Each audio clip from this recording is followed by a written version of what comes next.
할렐루야. 이 시간 믿음으로 성령의 약속을 받는다는 제목으로 하나님 말씀을 전하겠습니다.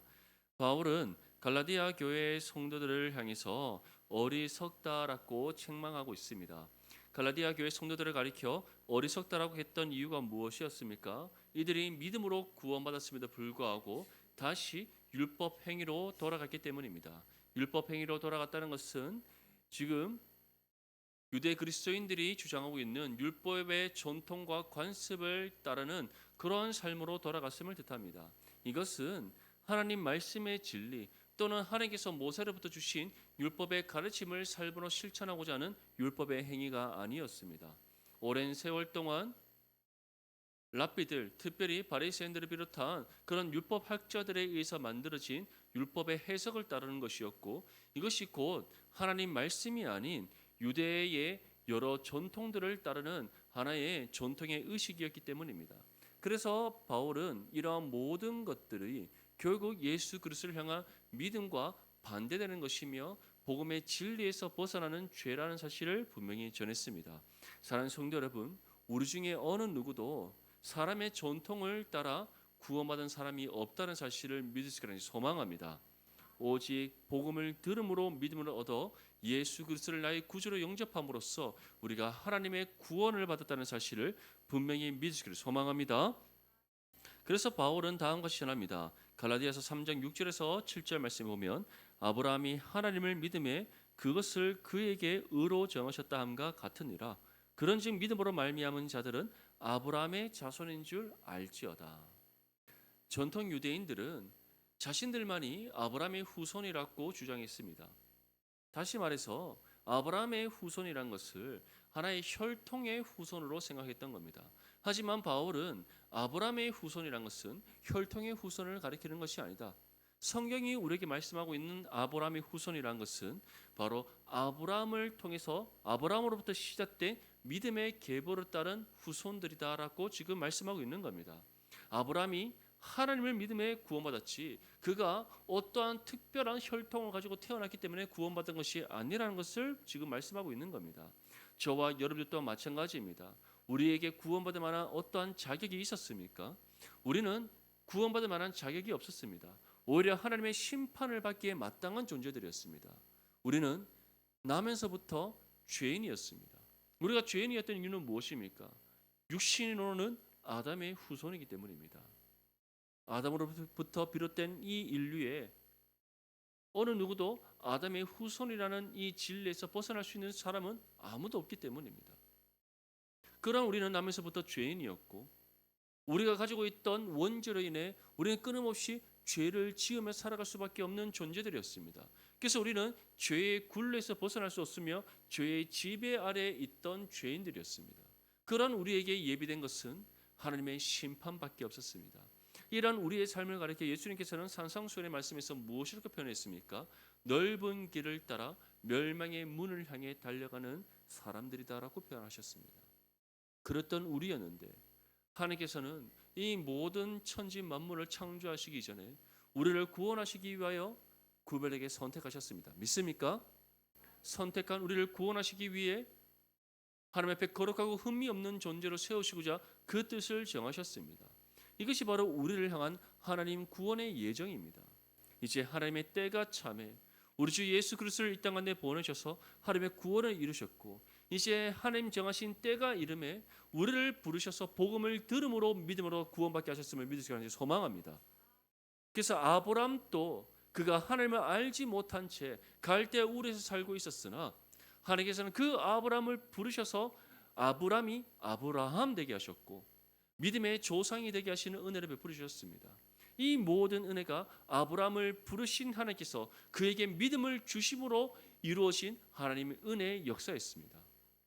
이제 아브라함으로부터 비롯된 그 믿음의 계보가 우리 주 예수 그리스도를 통해 성취되었고 이 땅에 오신 성령을 통해 적용되어져서 누구든지 예수를 믿음으로 구원받은 모든 하나님의 자녀들이 누구의 후손이라고 바울은 우리에게 말씀하고 있습니까?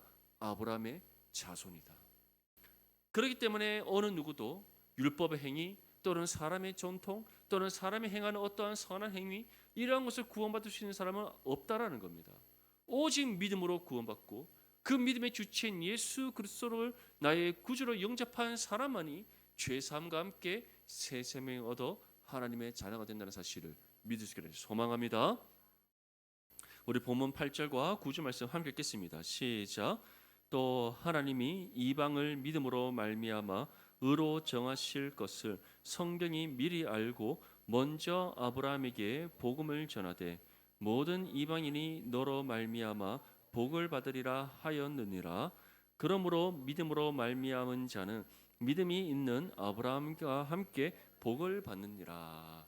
아멘. 바울은 이방을 믿음으로 말미암아 의로 정하실 것을 성경이 미리 알았다. 성경이 미리 알았다는 것은 하나님께서 이미 그 뜻을 정하셨다는 것을 뜻합니다. 이에 대해서 하나의 증거를 제시하는데 그 증거가 무엇입니까? 하나님께서 아브라함을 부르시고 그를 복의 근원이 되게 하시겠다 말씀하시면서 약속하신 것이 있습니다. 아브라함을 통해 모든 이방인이 복을 받게 하겠다. 하나님께서 이미 주신 약속의 말씀이었습니다. 창세기 12장 3절 말씀에 보면 너를 축복하는 자에게는 내가 복을 내리고 너를 저주하는 자에게는 내가 저주하리니 땅의 모든 족속이 너로 말미암아 복을 얻을 것이라. 땅의 모든 족속이라는 것은 이 땅에 존재하는 모든 나라와 민족을 가리킵니다. 그 모든 사람이 누구로 인해 아브라함으로 인해 복을 받는다는 겁니다. 이것은 아브라함이 그들에게 어떠한 복을 주는 통로가 되는 것이 아니라 아브라함으로부터 시작된 그 믿음의 계보가 아브라함의 후손, 다시 말해 아브라함의 혈통을 넘어서 모든 나라와 민족을 향하여 확산되어질 것임에 대한 하나님 예언의 말씀이었습니다. 이 말씀이 이제 우리 주 예수 그리스도께서 하늘로 승천하시기 전에 제자들에게 다음과 같이 말씀하셨습니다. 성령이 너희 가운데 임하시면 너희가 권능을 받고 예루살렘과 온 유대와 사마리아와 땅 끝까지 이르러 무엇이 된다? 내 증인이 되리라. 다시 말해 이제 너희들 한 사람 한 사람을 통해 예루살렘에서부터 시작된 놀라운 복음과 구원의 역사가 예루살렘을 넘어 온 유대로, 온 유대를 넘어 사마리아로, 사마리아를 넘어 땅 끝까지 이루어질 것이다 말씀하셨습니다. 그리고 이에 대한 하나의 증거로서 하나님께서는 어떤 은혜의 역사를 이루셨습니까? 바울을 통하여 소아시아를 넘어 마게도냐로, 마게도냐를 넘어 아가야로, 아가야를 넘어 이제 로마에까지 이르러 복음이 확산되어지고 하나님께서 구원의 역사를 이루신 것입니다. 믿습니까? 우리 또한 바로 이 놀라운 하나님 구원의 역사의 증인한 사실을 믿으시기를 소망합니다. 이처럼 하나님께서는 이미 아브라함에게 주신 이 약속의 말씀에서부터 오직 믿음으로 구원받는다. 그리고 아브라함으로부터 시작된 그 믿음으로 인한 구원의 역사가 모든 이방인에게도 주어질 것임을 하나님께서는 이미 말씀하셨습니다. 그렇기 때문에 지금 갈라디아 교회 안에서 잘못된 율법주의를 전파하고 있는 그들을 향해 이와 같이 책망하는 겁니다. 어리석도다. 어리석도다. 너희가 그렇게 믿음의 조상으로 여기던 그 아브라함도 믿음으로 구원받았고 하나님께서는 이미 그 아브라함을 통해서 이방인 또 믿음으로 구원받는다는 것을 지금 약속하셨다. 그런데 너희는 왜 그 말씀을 받아들이지 않느냐? 인정하지 않느냐? 왜 잘못된 율법주의에 빠져서 너희도 믿음으로 구원받았으면서 왜 율법의 행위가 있어야만 구원을 받을 수 있다라고 주장하느냐라고 지금 책망하고 있는 겁니다.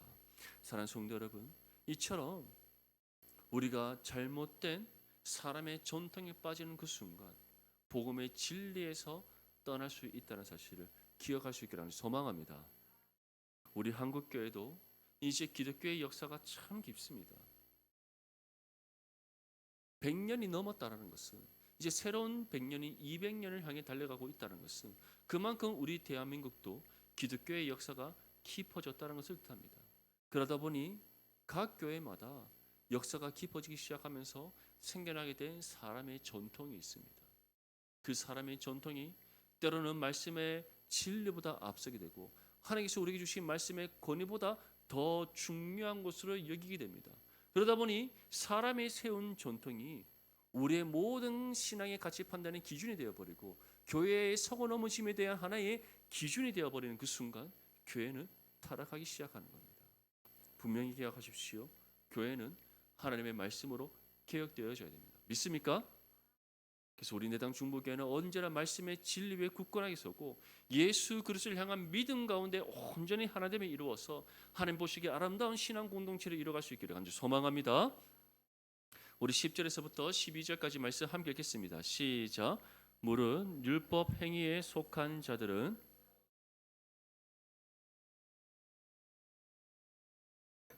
모든 일을 항상 행하지 아니하는 자는 저주 아래에 있는 자라 하였음이라. 또 하나님 앞에서 아무도 율법으로 말미암아 의롭게 되지 못할 것이 분명하니 의인은 믿음으로 살리라 하였음이라. 율법은 믿음에서 난 것이 아니니 율법을 행하는 자는 그 가운데서 살리라 하였느니라. 아멘. 율법 행위에 속한 자들은 어떻다라고 바울이 전하고 있습니까? 저주 아래에 있다. 율법 행위에 속한 자들은 저주 아래에 있다. 이것은 다시 말해 지금 예수를 믿어 구원받은 성도들이 잘못된 율법주의에 빠져서 율법 행위를 행하고 있기 때문에 너희는 저주 아래에 있다라고 말씀하고 있는 것이 아닙니다. 이것은 아직 예수님을 구주로 영접하지 않은 채 율법 행위에 갇혀서 율법 행위만을 계속해서 고집하고 있는 그 디아스포라 유대인들을 가리킵니다. 유대계에 속한 그 디아스포라 유대인들. 이들은 여전히 메시아는 이 땅 가운데 오시지 않았다라고 생각하고 있고 예수님을 구주로 믿고 영접하지 않고 있으며 율법 행위로 구원받는다라고 지금 계속해서 믿고 따르고 있습니다. 그러한 사람들은 저주 아래에 있다. 왜 저주 아래에 있습니까? 그들은 하나님의 구원을 받지 못했기 때문입니다. 이것은 율법 행위에 속한 사람들뿐만 아닙니다. 사람의 전통을 따르는 사람들, 더 나아가서는 예수 그리스도를 믿고 따르지 않는 사람들, 예수님을 믿어 구원받지 못한 모든 사람들, 그들은 다 어디에 있다? 저주 아래에 있다. 어떠한 저주 아래에 있는 겁니까? 죄의 저주 아래에 있는 겁니다. 우리가 살아가고 있는 이 세상 속에서도 마찬가지입니다. 우리는 예수를 믿어 구원받았기 때문에 저주 아래에 있지 않습니다. 우리는 이 죄의 저주에서 벗어나서 하나님 품 안에 거하고 있다는 사실을 믿을 수 있기를 간절히 소망합니다. 그것이 우리에게 주어진 참된 자유입니다. 하지만 구원받기 이전에 우리는 어땠습니까? 우리 또한 죄인으로서 죄의 저주 아래 있었고 죄의 지배받는 삶을 살아가고 있었으며 우리는 죄의 종노릇하던 죄인이었습니다. 그러한 우리를 하나님께서는 부르셔서 복음을 듣는 가운데 믿음을 주시고 우리에게 주신 그 믿음으로 예수님만이 나의 유일한 구속주이며 구원자심을 믿고 영접하게 하셨습니다. 이와 함께 우리는 모든 죄가 속량받았으며 하나님 예수님께서 부활을 통해 이루신 새 생명을 얻어 거듭난 하나님의 자녀가 되었습니다. 하나님의 자녀가 되었다는 것이 무엇을 의미합니까? 더 이상 우리는 죄인이 아니라 하나님의 자녀로서의 신분과 권세를 받았음을 뜻하는 것이고 우리는 죄로 인해 죽은 존재가 아니라 예수님을 통해서 새 생명으로 다시 살아나는 존재가 되었고 우리는 더 이상 죄의 지배 아래에 있는 것이 아니라 하나님의 통치와 다스림을 받는 거룩한 하나님의 백성이 되었음을 뜻하는 겁니다. 믿습니까? 이 은혜가 얼마나 놀라운 하나님의 은혜의 역사입니까? 하지만 이 은혜에 속하지 않은 모든 사람들은 어떻다? 죄의 저주 아래에 있다. 근데 이러한 죄의 저주 아래에 있는 사람들, 특별히 지금 율법책에 기록된 대로 모든 일을 항상 행하지 아니하는 자, 율법 행위로 구원받는다고 말하면서 율법책에 기록된 대로 모든 일을 항상 행하지 않는 사람, 그들은 어떠한 사람들이다? 죄의 저주 아래에 있는 자들이다. 이것이 꼭 무엇을 의미하는 것이겠습니까? 어느 누구도 율법의 행위로 구원받을 수 없다는 것을 뜻하는 겁니다. 만약에 율법의 행위로 특별히 하나님께서 모세로부터 주신 613개에 해당하는 모든 하나님의 그 율법의 조항들을 어느가 하나 빠짐없이 매일 매 순간마다 1분 1초 쉼 없이 온전히 지켜 행한다? 그러면 율법의 행위로 구원받을 수 있습니다. 하지만 죄의 저주 아래에 있고 죄인된 우리 중에 우리가 호흡하며 살아가는 모든 순간순간마다 모든 그 시간의 시간의 그 한계 속에서 우리가 율법을 온전히 지켜 행할 수 있습니까? 없습니다. 우리는 나면서부터 죄를 갖고 태어난 사람이고 율법을 온전히 지킬 수 있을 만한 그 어떤 능력이 없는 존재들입니다. 만약에 우리에게 그러한 능력이 있었다면 예수님께서 말씀이 육신이 되어 이 땅 안에 오실 이유가 없었습니다. 하나님 영광의 보좌를 내려놓으시고 우리와 같은 육신의 몸을 입고 이 땅 안에 오셔서 세상의 모든 죄를 짊어지시고 십자가의 죽음을 통해 우리의 죄값을 갚으실 이유가 없으셨던 겁니다. 하지만 우리에게는 죄 문제를 해결할 만한 능력도 없고 율법의 행위를 온전히 준수하여 구원을 이룰 만한 능력도 없기 때문에 그러한 우리를 구원하시기 위하여 하나님 독생자이신 예수님께서 하나님 아버지 뜻에 순종하심으로 하나님 영광의 보좌를 내려놓으시고 말씀인 육신이 되어 이 땅 가운데 오셨던 겁니다. 우리의 모든 죄를 짊어지시고 십자가의 죽음을 통해 우리의 모든 죄값을 갚으셨던 겁니다. 그렇기에 오직 예수님을 믿음으로 죄 용서의 은혜를 받아 구원받을 수 있음을 믿을 수 있기를 소망합니다. 하나님 앞에서 아무도 율법으로 말미암아 의롭게 될 수 없습니다. 아브라함 또한 마찬가지였습니다. 아브라함이 정말 하나님의 말씀의 뜻을 따라 어느 것 하나 틀림없이 그에게 주어진 모든 시간의 범위 속에서 그 모든 삶의 시간의 범위 속에서 그가 온전히 하나님의 뜻을 따라 살았습니까? 아닙니다. 아브라함이 얼마나 많은 실수를 범했습니까? 얼마나 하나님 앞에 정말 책망받기에 마땅한 일들을 행했습니까? 그럼에도 아브라함, 다시 말해 믿음의 조상이 될 수 있었던 이유, 모든 믿음의 사람들의 조상이 될 수 있었던 이유, 그로부터 한 구원의 믿음의 계보가 시작될 수 있었던 이유, 그 이유가 무엇입니까? 아브라함이 하나님을 믿음에 구원받았기 때문임을 믿을 수 있기를 소망합니다. 그래서 어떤 누구도 예수를 믿지 않고 구원받을 수 없고 구원의 은혜를 받지 않고서 어느 누구도 하나님으로부터 의롭다 함을 얻을 수가 없는 겁니다. 오직 의인은 믿음으로 삽니다. 하나님께서는 하박국 선지자를 통해서도 동일하게 말씀하셨습니다. 너희가 구원을 받고 싶으면 오직 의인은 믿음으로 말미암아 산다. 믿음이 없이는 어느 누구도 구원받을 수 없고 하나님으로부터 의롭다함을 얻을 수가 없다. 우리 또한 마찬가지입니다. 예수님을 믿음에 구원받았고 구원의 은혜가 우리 가운데 주어졌기에 하나님으로부터 의롭다함을 얻었다는 사실을 다시금 믿을 수 있기를 소망합니다. 이 믿음이 우리 가운데 있다면 우리는 결코 세상의 유혹 가운데 흔들리지 않습니다. 이 믿음이 우리 가운데 있다면 우리의 유일한 구원자 되시는 예수 그리스도를 온전히 믿고 의지하며 따르며 섬기는 삶을 살아가기에 우리는 어떠한 경우에도 세상에 소망되지 않고 세상의 방식을 쫓아 살아가지 않으며 세상의 유혹 가운데 흔들리지 않습니다. 언제나 말씀의 진리 가운데 거하는 삶을 살아가고 주님과라 명하시 의의 길을 따라 순종하며 나아가며 좁은 길을 따라 생명의 문을 향해 믿음으로 온전히 순종하며 한 걸음 한 걸음 내디며 나아가는 거룩한 믿음의 삶이 되는 줄 믿습니다. 그래서 율법을 행하는 자는 죄의 저주 아래 살지만 예수를 믿음으로 구원받아 의인된 하나님의 자녀들은 어떻게 삽니까? 믿음으로 말미암아 사는 겁니다. 저와 여러분들은 예수를 믿어 구원받았으며 의롭다함을 얻은 거룩한 하나님의 자녀가 되었기에 이미 믿음으로 말미암아 사는 줄 믿습니다. 이제 그 믿음의 삶이 더욱더 굳건해지고 견고해지며 신실한 믿음의 삶이 될 수 있도록 우리 안에 계시는 성령을 의지하여 말씀의 가르침을 따라 살아가고 주님과라 명하신 의의 길을 따라 온전히 순종하며 나가는 거룩한 하나님 자녀 될 수 있기를 소망합니다. 우리 13절과 14절 말씀 함께 읽겠습니다. 시작. 그리스도께서 우리를 위하여 저주를 받은 바 되사 율법의 저주에서 우리를 속량하셨으니 기록된 바 나무에 달린 자마다 저주 아래에 있는 자라 하였음이라. 이는 그리스도 예수 안에서 아브라함의 복이 이방인에게 미치게 하고 또 우리로 하여금 믿음으로 말미암아 성령의 약속을 받게 하려 함이라. 아멘. 바울은 그리스도께서 우리를 위하여 저주를 받았다라고 전합니다. 이 저주가 어떠한 저주입니까? 하나님 심판의 저주였습니다. 세상의 모든 죄에 대한 하나님 심판의 저주. 그래서 율법의 저주에서 우리를 속량하셨다. 이것은 다시 말해 우리를 대신하여 하나님으로부터 세상의 모든 죄에 대한 심판의 저주를 받으시고 그 모든 하나님의 심판의 저주에 대한 그 값을 다 갚아내셨기 때문에 예수님을 믿음으로 구원받은 우리는 어떠한 것에서 벗어나게 되는 겁니까?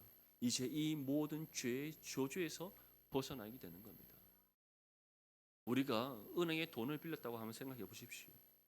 그 부채를 갚아내기 위해서는 어떻게 됩니까? 내가 빌린 돈을 다시 은행에 갚는 것밖에 없습니다. 그러나 내게 갚을 능력이 없다. 그러면 어떻게 되겠습니까? 그 부채는 점점 더 쌓이게 될 것입니다. 마찬가지로 우리는 나면서부터 아담의 원죄를 갖고 태어난 죄인입니다. 근데 그 죄를 갖고 태어난 것으로 그치지 않고 우리가 가지고 있는 그 원죄의 죄악된 본성으로 인하여서 끊임없이 죄를 지으며 살아왔습니다. 그것이 바로 우리가 스스로 짓는 죄라고 해서 자범죄라고 표현합니다. 그것은 곧 우리는 원죄로 그치지 않고 그 원죄로 인하여서 계속해서 죄를 짓게 됨으로써 그 죄의 부채가 쌓여가는 삶이었다는 겁니다. 그 부채가 쌓여가고 있던 삶이었고 그 죄의 값을 우리는 갚을 능력이 없었기 때문에 우리는 그 죄에 대해서 어떻게 값을 지불해야 했습니까? 만약에 구원받지 못했다면 우리는 하나님의 심판을 받아 영원한 멸망의 형벌을 감당했어야 했습니다. 얼마나 비참한 삶입니까? 하지만 완전한 하나님이시며 완전한 사람의 모습으로 이 땅 가운데 오신 예수님께서 우리의 모든 죄를 짊어지시고 거룩한 희생 제사를 통하여 하나님의 심판의 저주를 친히 받으심으로 우리의 모든 죄값을 다 갚으셨습니다. 그래서 우리는 예수님을 믿음으로 인하여 예수님께서 이미 치르신 그 죄값을 통하여 우리는 모든 죄에 대해서 탕감받는 겁니다. 믿습니까? 그 은혜의 결과가 무엇입니까? 죄의 저주 아래에 있던 우리가 해방되는 겁니다. 벗어나는 겁니다. 그리스도의 품 안에서 하나님의 은혜 가운데 거하는 삶이 된 것입니다. 하나님께서는 이 은혜를 값없이 베풀어 주셨습니다. 믿습니까? 값없는 은혜의 선물로 우리 가운데 주셨습니다. 이 은혜의 빚진 존재임을 우리가 믿으며 살아간다면 어찌 우리가 다시 옛죄의 삶의 길로 돌이킬 수 있으며 어찌 우리가 사람의 전통을 앞세워 하나님의 말씀을 업신여길 수 있으며 어찌 우리가 세상과 타협하여 우리 육체의 죄악된 본성에 이끌려 육체의 탐욕을 채우고자 살아갈 수가 있겠습니까? 결코 그럴 수 없다는 사실을 믿을 수 있기를 소망합니다. 바울은 우리에게 분명히 전합니다. 기록된 바 나무에 달린 자마다 저주 아래에 있는 자라. 이 말씀은 신명기에 나오는 말씀입니다. 신명기 21장 22절에서 23절 말씀에 보면 사람이 많이 죽을 죄를 범함으로 내가 그를 죽여 나무 위에 달거든 그 시체를 나무 위에 밤새도록 두지 말고 그 날에 장사하여 내 하나님 여호와께서 내게 기업으로 주시는 땅을 더럽히지 말라. 나무에 달린 자는 하나님께 저주를 받았습니다. 이것은 이스라엘 백성들 중에서 정말 탕감할 수 없는 죄를 범한 사람이 있거든. 십자가 나무에 매달아 죽이라는 겁니다. 십자가 사형 제도였습니다. 그리고 그 사형 제도는 하나님이 친히 그 모든 죄에 대해서 내리는 심판의 저주의 표로 삼아라라고 말씀하셨습니다. 그런데 이것이 결국 무엇을 예표하는 하나님 율법의 말씀이었습니까? 장차 세상의 모든 죄를 대신 짊어지시고 하나님의 심판의 저주를 받아 우리의 모든 죄값을 갚으실 우리 주 예수 그리스도의 십자가의 죽음을 예표하는 율법의 말씀이었습니다. 이 말씀대로 예수님께서는 십자가 위에서 우리의 모든 죄를 다 짊어지시고 십자가의 죽음을 통해 우리를 향한 하나님의 심판의 진노를 대신 감당하셨습니다. 그리고 이를 통해 우리의 모든 죄값을 갚으셨고 예수님을 믿음으로 그 모든 죄를 탕감받아 죄의 저주 아래서 벗어나게 하시는 참된 구원의 은혜를 우리 가운데 베풀어 주셨습니다. 이제 이 은혜가 유대인뿐만 아니라 누구에게도 임했다라고 말씀하고 있습니까? 이방인에게도 미치게 하고 그 이방인에게도 미친 이 구원의 은혜가 이제 우리에게도 주어졌고 이제 이 은혜를 받은 우리를 통해서 하나님께서는 어떻게 하기를 원하신다는 겁니까? 모든 사람들에게, 특별히 하나님께서 택하신 모든 사람들에게 이 구원의 은혜가 임하기를 원하신다라고 우리에게 말씀하고 있습니다. 사랑하는 성도 여러분, 이처럼 우리는 예수님을 믿어 구원받았고 구원받은 우리는 죄의 저주 아래서 벗어났습니다. 이에 대한 은혜의 증거가 있습니다. 그것이 무엇입니까? 성령을 약속으로 받는 겁니다. 그래서 성령이 우리 구원의 보증이며 하나님 나라를 유업으로 받은 거룩한 하나님 자녀됨에 대한 증거입니다.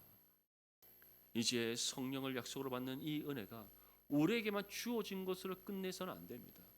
우리에게는 예수 그리스도를 이 땅에 전해야 될 증인으로서의 사명이 주어져 있기 때문입니다. 그래서 저와 여러분들이 우리에게 주어진 이 복음의 사명 믿음으로 힘써 감당하여 하나님 예배하신 영혼들이 예수를 믿어 구원받아 성령을 약속으로 받을 수 있기를 정말 간절히 소망합니다. 그러한 믿음의 삶이 어떠한 삶이다? 복음의 증인으로서 합당한 삶일 뿐만 아니라 우리가 받은 구원의 은혜에 합당하게 살아가는 거룩한 믿음의 삶인 줄 믿습니다. 오늘 바울은 우리에게 중요한 진리의 말씀을 전했습니다. 다름 아닌 모든 이방인들도, 우리를 포함한 모든 이방인들도 예수님을 믿어 구원받았고 이 놀라운 은혜가 이미 아브라함에게 주셨던 약속의 말씀이었다는 사실입니다. 그 구원받은 우리에게는 성령을 약속으로 받아 이 성령께서 우리의 구원의 보증이며 하나님 자녀됨에 대한 증거가 되게 하셨습니다. 이 은혜를 받은 거룩한 하나님의 자녀로서 이제 우리가 받은 이 은혜에 합당하게 복음을 널리 전하고 하나님 예배하신 영혼들을 주님의 품으로 인도하여 구원에 합당한 열매 맺을 수 있기를 소망합니다.